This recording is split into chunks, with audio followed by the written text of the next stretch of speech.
മുൻപേ ഇതൊക്കെ കണ്ടറിഞ്ഞ് പെരുമാറേണ്ടതായിരുന്നു. അന്ന് അത് ചെയ്തില്ല. അതാ ഇന്ന് എന്റെ കയ്യിൽ ഒതുങ്ങാതെ ഇതൊക്കെ വഴുതി കളിക്കുന്നത്. സംഖ്യ അങ്ങ് ഏൽപ്പിക്കേ വേണ്ടി വന്നുള്ളൂ. അവനാ മുമ്പിലിറങ്ങിയത്. ഇറങ്ങിക്കോട്ടെ, എനിക്കെന്താ. ഞാനത് അമ്മിണിയുടെ പേരിൽ എഴുതും. അവൾക്കും വേണമല്ലോ ഒരു കല്യാണം. ദാരിദ്ര്യം പറഞ്ഞ് എനിക്ക് ഇങ്ങോട്ട് വേല വെച്ചാ തിരിച്ച് അങ്ങോട്ട് വേല വെക്കാനും എനിക്ക് കഴിയും. എന്താ നങ്ങേലിക്ക് സംശയമുണ്ടോ? ഇല്ല. അതൊന്ന് മൂത്തോക്കി പറയൂ. ഇല്ല. എന്റെ അച്ഛൻ എന്നെ പോലെ തന്നെ ഒരു പാവായിരുന്നു. അച്ഛൻ സമ്പാദിച്ചത് ആ വീടും പറമ്പും. അമ്മ മരിച്ചപ്പോ ആ തള്ള അച്ഛനെ വശീകരിച്ചു. എന്തിനാ പാവ അമ്മയെ പറ്റി അനാവശ്യം പറയുന്നത്? അനാവശ്യമല്ലടി, പരമാർത്ഥ. വശീകരണ ഭസ്മം പാലിലരച്ചു കൊടുക്കുന്നത് ഞാൻ എന്റെ കണ്ണുകൊണ്ട് കണ്ടതാ. ഒരു കാര്യം ഓർത്തോ, ആണായിട്ടും പെണ്ണായിട്ടും ഞാൻ ഒറ്റ വിത്ത് എറിഞ്ഞിട്ടുള്ളൂ. അത് പെണ്ണായിട്ട് മുളയ്ക്കുകയും ചെയ്തു. അവളായി ഇപ്പൊ എന്റെ നേരെ യുദ്ധം ചെയ്യാൻ ഒരു ഉണക്കപ്രായമായിട്ട് വന്നിരിക്കുന്നത്. പിന്നെ എന്തിനാ ചെറുപ്പം മുതലേ കുട്ടിയേട്ടൻ എന്റെ ആണെന്ന് അച്ഛൻ പറഞ്ഞത്? ഞങ്ങളോട് ആരും അന്നെന്തേ കാണണ്ട, മിണ്ടണ്ട, സ്നേഹിക്കണ്ടെന്നൊന്നും പറയാതിരുന്നത്? ഇനി പറഞ്ഞിട്ട് കാര്യമില്ല. എനിക്ക് കുട്ടിയേട്ടൻ ജീവനാ. ചെറുപ്പത്തിൽ നിന്റേതാണെന്ന് പറഞ്ഞ അച്ഛൻ നിനക്ക് ഒരു ഓട്ടമുക്കാല് തന്നിട്ടുണ്ട്. നീ ഇപ്പോഴത് കെട്ടിപ്പിടിച്ച് നടക്കടി. വേലായുധം കുട്ടിയേട്ടൻ എന്തായാലും ഒരു ഓട്ടമുക്കാലൊന്നും അല്ലല്ലോ. എനിക്ക് ഇവിടെ നിങ്ങളുടെ അരിച്ചരിച്ചും മതി. നീ അപ്പുറത്ത് കാണും പോ. വളർന്നു വളർന്ന് ഒരു കൊള്ളി ബിസ്കിന്റെ വലിപ്പമായുള്ളൂ. വർത്താനം കേട്ടാത്തൊന്നും ഉണ്ണിയാർച്ചയാണ്. നിന്റെ വളർത്തലിന്റെ ദോഷ. ഒന്നും പഠിക്കണ്ട, ഒരു പരീക്ഷയും പാസ്സാവണ്ട. എപ്പോ നോക്കിയാലും ഒടുക്കത്തെ ഒരു കുട്ടിയേട്ടൻ. അവനൊന്ന് ചത്തു കിട്ടി എനിക്കൊരിത്തിരി സമാധാനായി. ഈ അച്ഛൻ എത്ര പറഞ്ഞാലും മനസ്സിലാവില്ല. ഒന്നും സാരമില്ല മോളെ, ഒക്കെ ശരിയാകും. ഞാൻ വേലായുധം കുട്ടി ഒന്ന് കാണട്ടെ. പിന്നെന്തിന് എല്ലാവരും കൂടെ എന്നെ മോഹിപ്പിച്ച്? ഞങ്ങൾ ജനിക്കുന്നതിന് മുമ്പ് എല്ലാവർക്കും തല്ലി പിരിഞ്ഞുകൂടായിരുന്നു. നീ ഒന്ന് ചിണുങ്ങായിരിക്കുന്നുണ്ടോ? ചിണുങ്ങാൻ മാത്രം ഇപ്പൊ ഇവിടെ എന്താ ഉണ്ടായത്? കടം വാങ്ങിയാൽ ആരും തിരിച്ചു ചോദിക്കും. നിന്റെ അച്ഛൻ പറഞ്ഞാലും കാര്യമുണ്ട്. അയ്യോ, ക്ലാസ്സിലെത്താൻ വൈകി. ഞങ്ങൾക്കിപ്പോ മലയാളം ക്ലാസ് എടുക്കുന്നത് കുട്ടിയേട്ടനാ. കൊച്ചു കൊച്ചു സ്വപ്നങ്ങൾ കണ്ടാണ് അവർ വളർന്നത്. അപ്പോഴൊക്കെയും സ്നേഹത്തിന്റെ സൂചിമനകൾ അവന്റെ ഹൃദയത്തിലേക്ക് ഏറ്റുവാങ്ങിയിരുന്നു. അവനൊരു കൊച്ച് അല്ല, ഇടത്തരം കളി വീടുണ്ടായിരുന്നു. അതവൻ പണയം വെച്ചു. തിരിച്ചടയ്ക്കാൻ കഴിവില്ലാതെ അവൻ ആ സുവർണഗ്രഹം കടക്കാരന് തന്നെ തിരിച്ചു നൽകേണ്ടി വന്നു. എങ്ങനെ യാത്ര പറയണം എന്നവൻ അറിയില്ലായിരുന്നു. എങ്കിലും അവൾ വരുമെന്ന് തന്നെ അവൻ കരുതി. പക്ഷെ വന്നില്ല. അവൾക്ക് വരാൻ കഴിഞ്ഞില്ല. അവൾ അപ്പോൾ അകലെ അകലെ അവളുടെ അച്ഛന്റെ തടവുകാരിയായിരുന്നു. കണ്ണീരല്ല ഒരു സ്ത്രീ പുറത്തു കാണിക്കേണ്ടത്, എന്തും നേരിടാനുള്ള ശക്തിയാണ്. വീട് മാറുമ്പോ കാണാതിരുന്നതിന് നായകൻ നമുക്ക് മാപ്പ് കൊടുക്കും മാഷേ? തീർച്ച പറയാൻ പറ്റില്ല. അതിന് അവളുടെ സ്നേഹത്തിന്റെ ശക്തി പോലെ ഇരിക്കും. സ്ത്രീക്ക് ഒരിക്കലും സ്വാതന്ത്ര്യം ഉണ്ടാവില്ലേ മാഷേ? ഉണ്ടാവും. കാര്യങ്ങൾ വിചാരിച്ച പോലെ മുന്നോട്ട് പോയാൽ ഏറി വന്നാൽ ഒരു 6 മാസം അതിനുള്ളിൽ എന്തായാലും അവൾ സ്വാതന്ത്ര്യം നേടിയെടുക്കുക തന്നെ ചെയ്യും.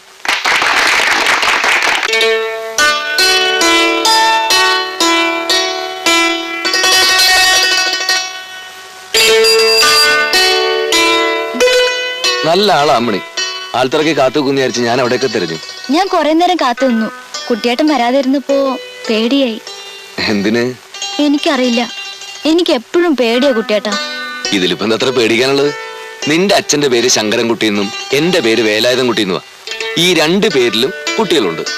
കുട്ടികളായി തല്ലുകൂടില്ലേ? ഇതും അത്രയൊക്കെ ഉള്ളൂ. ഇത് വെറും തല്ലല്ലോ, ശരിക്കും യുദ്ധം തന്നെയാ. അല്ലെങ്കിൽ അച്ഛൻ കുട്ടിയേട്ടനെയും എല്ലാരും ആ വീട്ടിൽ നിന്ന് ഇറക്കി വിടില്ല. സാരമില്ല, കേറ്. അയ്യേ, ഞാനില്ല. അതൊന്നും വേണ്ട. എടി ബുദ്ധൂസേ, നമ്മള് തമ്മിൽ സ്നേഹത്തിലാന്നറിയാത്ത ഒറ്റ കുഞ്ഞു പോലും ഈ നാട്ടിലില്ല. ആര് കണ്ടാലും ഒരു കുഴപ്പമില്ല. വാ, കേറ്.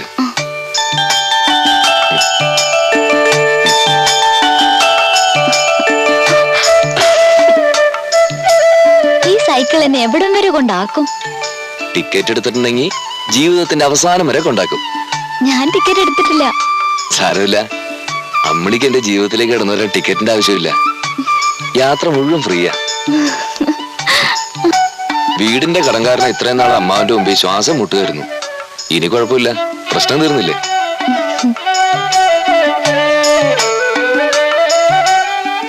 കുട്ടിയേട്ടൻ ക്ലാസ് എടുക്കുന്നത് ഞാൻ അറിയാതെ അമ്മയോട് പറഞ്ഞുപോയി. അമ്മ അറിയുന്നത് നല്ലതാ. പക്ഷെ അമ്മാവൻ അറിഞ്ഞ അവിടെ വന്ന് ക്ലാസ് കേൾക്കും. അതോടെ ക്ലാസ് എടുക്കുമ്പോൾ നമ്മുടെ സംസാരവും തീരും. നമ്മുടെ കല്യാണം നടക്കുവോ കുട്ടിയേട്ടാ? അതെന്നേ നടന്നു കഴിഞ്ഞില്ല മോളെ. ഇനി ഒന്ന് ജീവിച്ചു തുടങ്ങണം. അതിനുള്ള പങ്കപ്പാടല്ലേ ഇതൊക്കെ. ചെറുപ്പത്തില് നമ്മൾ ഉടുപ്പിന്റെ പിന്നാമ്പറം പിടിച്ച് തീവണ്ടി കളിച്ചത് കുട്ടിയായിട്ടിന് ഓർമ്മയുണ്ടോ? പിന്നെ ആ തീവണ്ടി പോയി തല കുത്തുന്ന തോട്ടിലേക്ക് മറിഞ്ഞ അമ്മണിക്ക് ഓർമ്മയുണ്ടോ?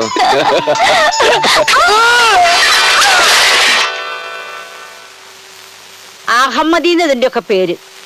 അവന് ബുദ്ധിയില്ല. നിനക്കെങ്കിലും വേണ്ട ഒരു വീണ്ടും വിചാരം. അമ്മ ഇനി അതും ഇതും പറഞ്ഞ അവളെ വിഷമിപ്പിക്കണ്ട. സാരമില്ല മോളെ, ഇതൊക്കെ സാധാരണയാ. നല്ല സാധാരണയാ. ഇച്ചിരി കൂടി തെന്നി വന്നിട്ട് വീണെങ്കിൽ രണ്ടുപ്പ ആശുപത്രിയിലായേനെ. കുട്ടിയേട്ടൻ വെട്ടിക്കുന്നാ ഞാൻ വിചാരിച്ചേ. അവന് വെട്ടിക്കാൻ അറിയില്ലടി. അതറിയുമെങ്കിൽ നീ ഇതിനു മുമ്പ് ഈ വീട്ടിലെത്തേണ്ടതല്ലേ. മതിയമ്മേ തോർത്തിയത്. അമ്മണിക്കുട്ടിക്ക് തലവേദന എടുക്കും. നീ ഒന്നും മിണ്ടാണ്ട് ഇതിനെ മനസ്സറിഞ്ഞൊന്ന് കുളിപ്പിച്ച് തോർത്തിയിട്ട് കാലം എത്രയായി? അമ്മണിക്കുട്ടിയെ, നിന്റെ അച്ഛന്റെ വിചാരം അവൻ ദേവേന്ദ്രനാണെന്നാ. അവൻ വിചാരിച്ചോട്ടെ, നമുക്കെന്തല്ലേ മോളെ. മുത്തശ്ശി അച്ചാച്ചന് വശീകരണ ഭസ്മം കലക്കി കൊടുക്കുന്നത് അച്ഛൻ കണ്ടു എന്ന് പറഞ്ഞല്ലോ. നേരാണോ മുത്തശ്ശി? അവൻ അങ്ങനെ പറഞ്ഞു. അമ്മയോട് പറയുന്നത് ഞാൻ കേട്ടു. എന്ന് അവനോട് പറ, ആ ഭസ്മ ഇച്ചിരി കൂടി ബാക്കിണ്ടെന്ന്. അത് നിന്നെ കൊണ്ട് നിന്റെ കുട്ടിയേട്ടന് കലക്കി കൊടുത്തു എന്നും പറ.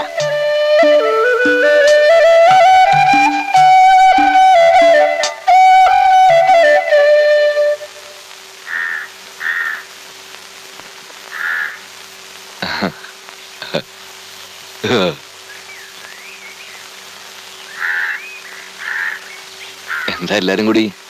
എന്തു പറ്റി? അമ്മണിക്ക് ഒഴുക്കി വെച്ച് തല ഇറങ്ങി വന്ന് വീട്ടിൽ കൊണ്ടാക്കാന്ന് വെച്ച സൈക്കിൾ എടുത്ത്. നിന്റെ സൈക്കിൾ എന്താ ഈ നാട്ടിൽ ആംബുലൻസാ?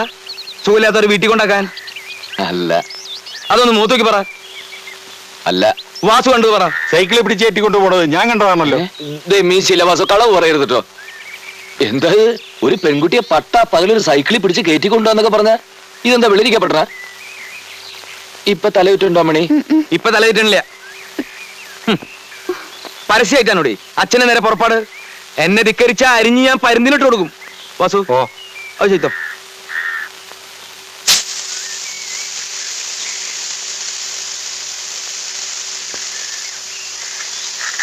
മതി മതി മതി.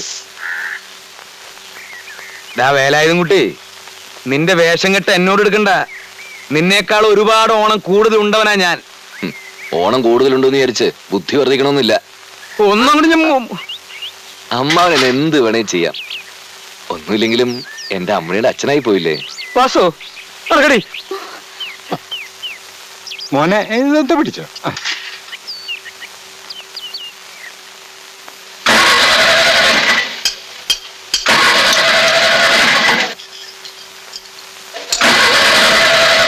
ഇന്നലെ ഡെലിവറി കൊടുക്കേണ്ട വണ്ടിയാ, ഇതേവരെ സ്റ്റാർട്ട് ആയിട്ടില്ല.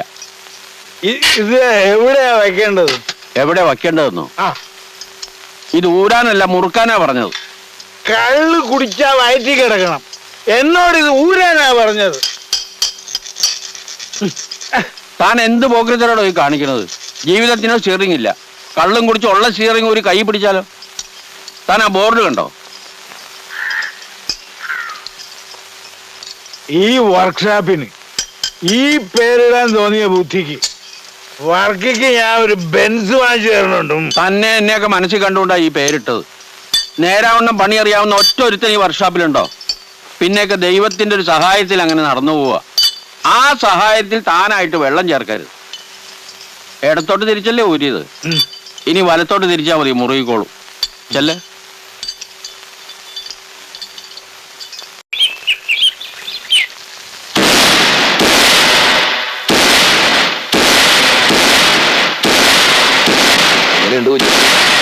എന്ത് ഇത്തവണ വെടി വിളിച്ചെടുത്തപ്പോ ഈ നാട്ടിൽ ഭക്തന്മാർ ഇത്രയും കുറവാണെന്ന് കരുതിയില്ലേ വേലാൻകുട്ടി? എന്തിനാ അതെല്ലാം കൂടി വലിച്ചുവരി കേൾക്കുന്നത്? തെങ്ങേ കയറുമ്പോ ചെത്തുകാരൻ കുഞ്ഞാപ്പൂ, കല്യാണത്തിന് പോയ ബ്രോക്കർ കുഞ്ഞാപ്പൂ, ദേ ഇവിടെ വെടിക്കാരൻ കുഞ്ഞാപ്പൂ. ഏതെങ്കിലും ഒന്നു പോരെ? ജീവിക്കണ്ടേ? ഇതെല്ലാം കൂടി നടത്തിയിട്ടൊന്നും ജീവിക്കാൻ പറ്റുന്നില്ല. നീ ഒരു കാര്യം ചെയ്യ, അമ്മിണിക്കുട്ടരുടെ പേരിൽ ഒരു 4 ഷീട്ട് എഴുതിക്ക്, എന്റെ ലേലത്തൊക്കെ ഒന്ന് ഒത്തോട്ടെ.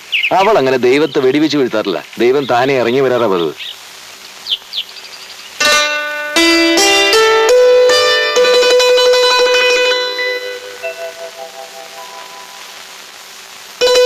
അടുപ്പിച്ച് 21 വെടിയും കുഞ്ഞാപ്പ് വെച്ചിട്ടുണ്ട്.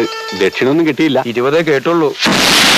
ആ കണ്ട എന്നെ ദക്ഷിണൊന്നും കിട്ടിയില്ലെങ്കിലും പ്രശ്നമല്ല, കുഞ്ഞാപ്പ് നുണ പറയില്ല. ഒക്കെ യോഗ എന്ന് വിചാരിച്ചാ മതി വേലായുധം കുട്ടി. എത്ര സ്നേഹത്തോടെ കഴിഞ്ഞവരാ നമ്മളൊക്കെ. സ്നേഹത്തിന് അല്ലെങ്കിൽ കുറവൊന്നുമില്ല അമ്മായി, പിന്നെന്താ?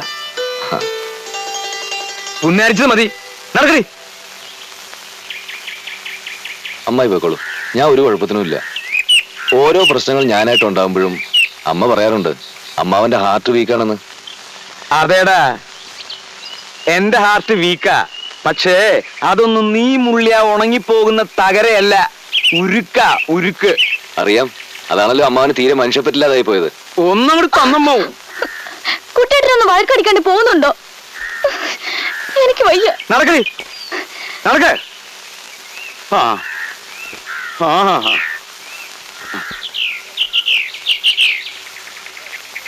അമ്മണി, നമ്മളോട് സ്നേഹിക്കരുന്ന് പറയാൻ ഈ ലോകത്തൊരുത്തരം വളർന്നിട്ടില്ലടി. നീ എന്റേതാ, ഈ വേലായുധം കുട്ടിയുടെ.